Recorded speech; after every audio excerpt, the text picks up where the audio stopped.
E aí, galera do segundo ano, vou gravar aqui uma aula sobre o período colonial do Brasil, rapidinho para a gente entender. Qual é? O período colonial é o período que vai ali de 1530 a 1822, do início do processo de colonização do Brasil até a independência do Brasil. Mas no slide aí eu coloquei 1500 a 1522, porque 1500 é aquela data ali da chegada do português. Entre 1500 e 1530, os portugueses eles não vão iniciar um processo de colonização aqui do Brasil.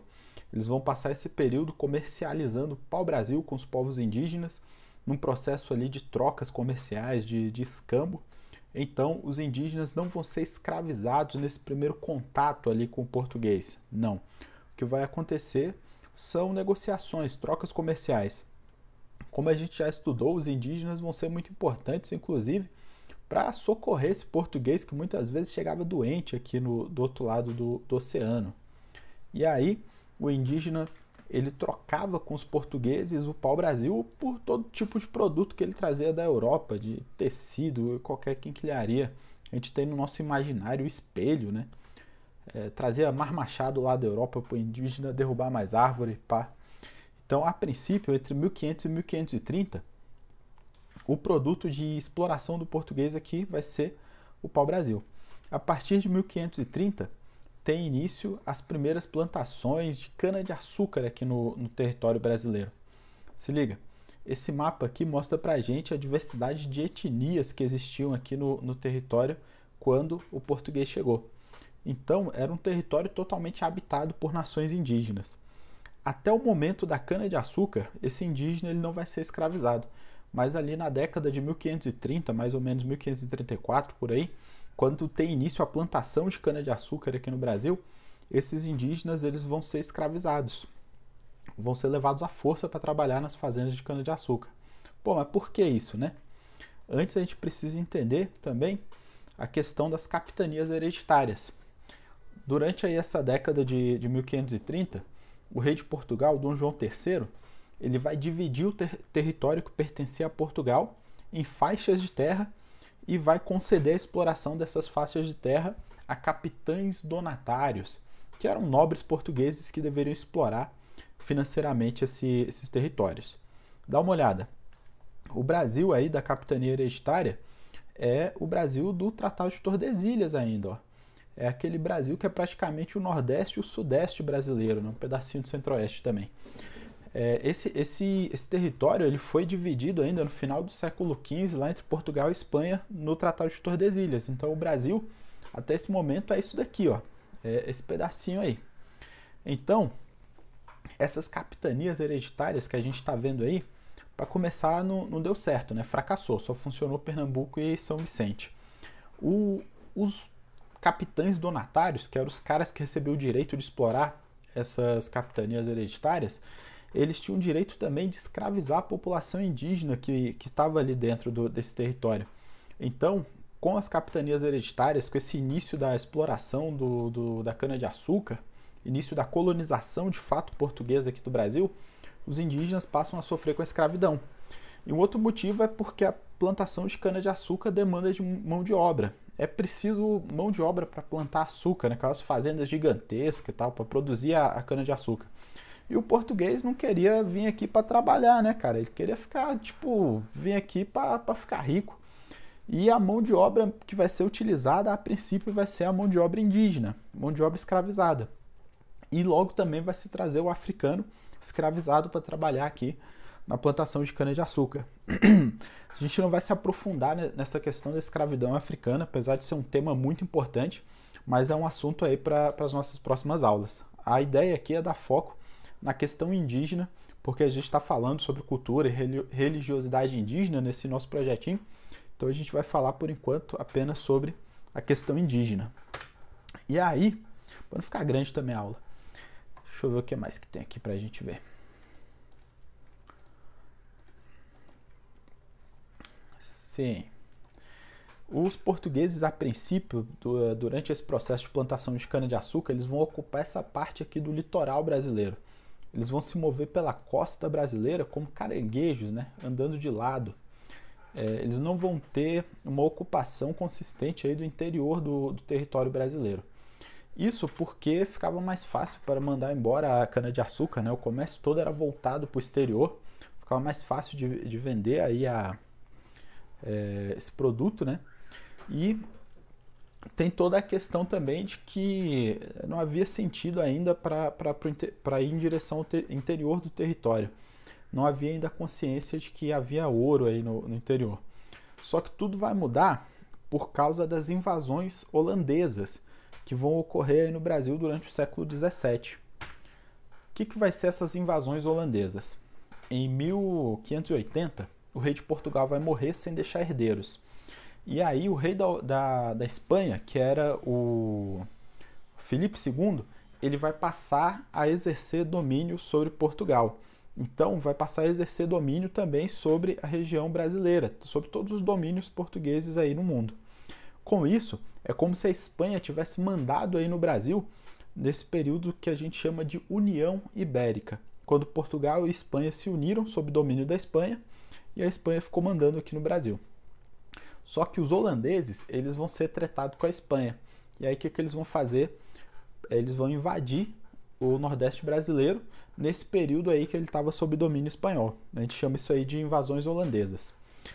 Os holandeses vão tentar primeiro em 1624, não vai dar certo, até que em 1630 eles conseguem de fato invadir a região ali do Nordeste, a região de Pernambuco, onde é hoje Pernambuco. O domínio holandês ele vai perdurar até 1654. E ele não vai ser possível sem o apoio indígena, principalmente ali dos povos Cariri, dessa região de Pernambuco. Vai ter apoio indígena também para esse domínio holandês, para eles conseguirem vencer os portugueses e se estabelecer no Nordeste. Vai ser um período aí de prosperidade econômica. Os holandeses vão mandar o herdeiro do trono, né, o príncipe Maurício de Nassau, para governar essa possessão aqui no Brasil. E esse camarada, o Maurício de Nassau, ele vai prosperar economicamente, eles vão plantar bastante cana-de-açúcar e vão ganhar grana, vão trazer inclusive tecnologias que não existiam ainda aqui no Brasil. E vai ser um período de grande tolerância religiosa, que vai ser tolerado os protestantes, católicos, judeus. E o Nordeste vai passar esse período aí sob possessão holandesa, impedindo que Portugal lucrasse de fato com a cana-de-açúcar aqui do Brasil. Quando tem fim lá a União Ibérica, que se separa de novo Portugal e Espanha, aí os holandeses vão ser expulsos do Nordeste, em 1654, através das batalhas dos Guararapes.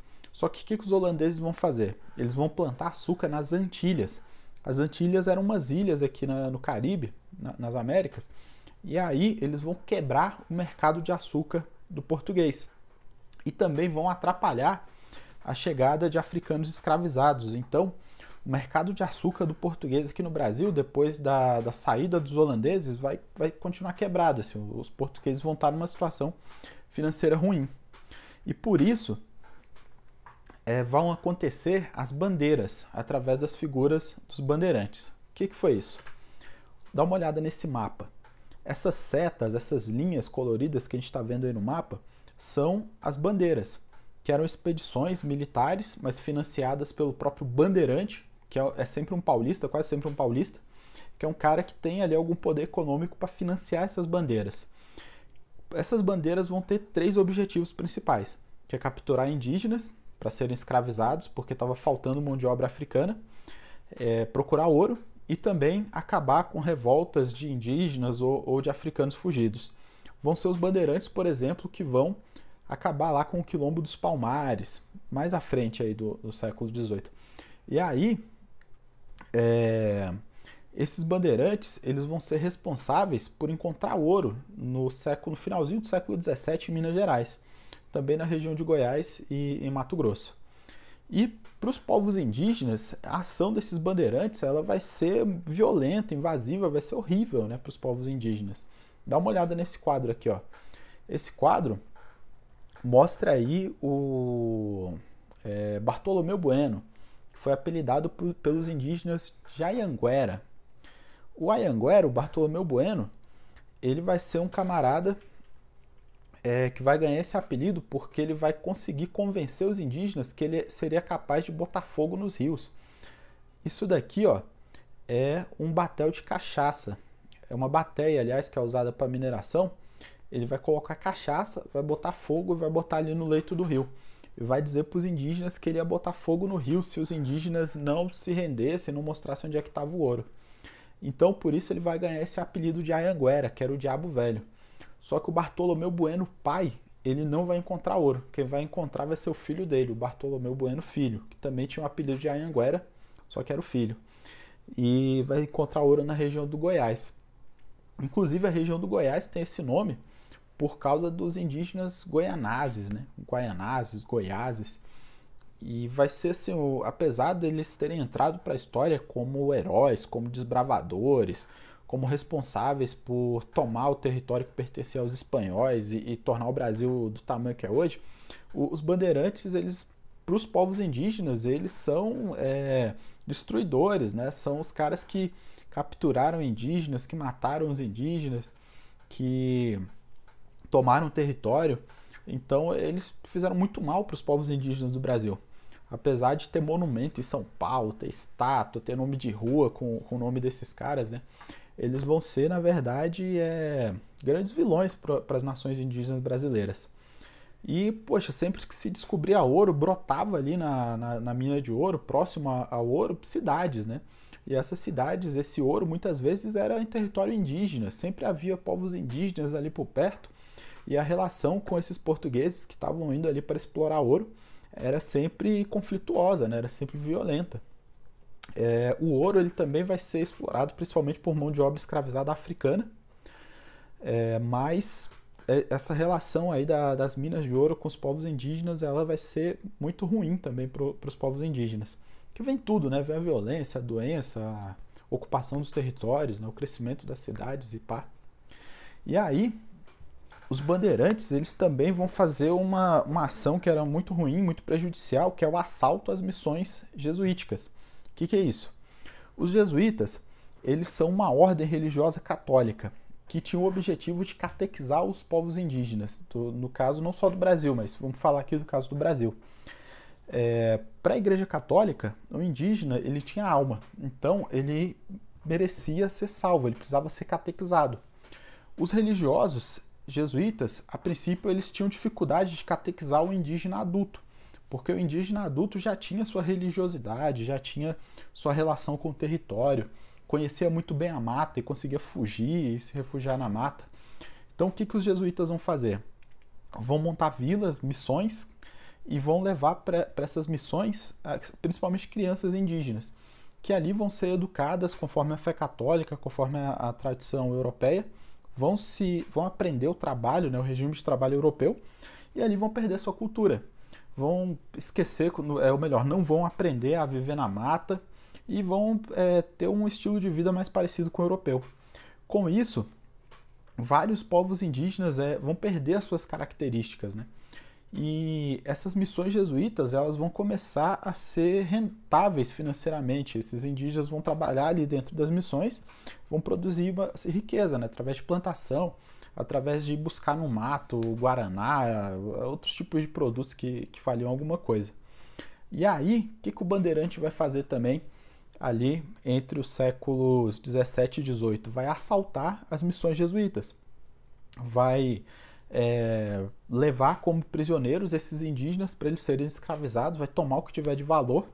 Então, as missões jesuítas vão ser indiretamente responsáveis também pela escravização desses indígenas. Elas tinham o objetivo de catequizar, mas quando os bandeirantes eles assaltam essas missões e levam os indígenas como escravos, então elas acabaram contribuindo para a escravização desses povos indígenas. É isso, a aula já ficou até de um tamanho razoável. Espero ter te ajudado a entender sobre esse assunto. É um período bem grande aí da história do Brasil. E tamo junto. Qualquer coisa é só perguntar.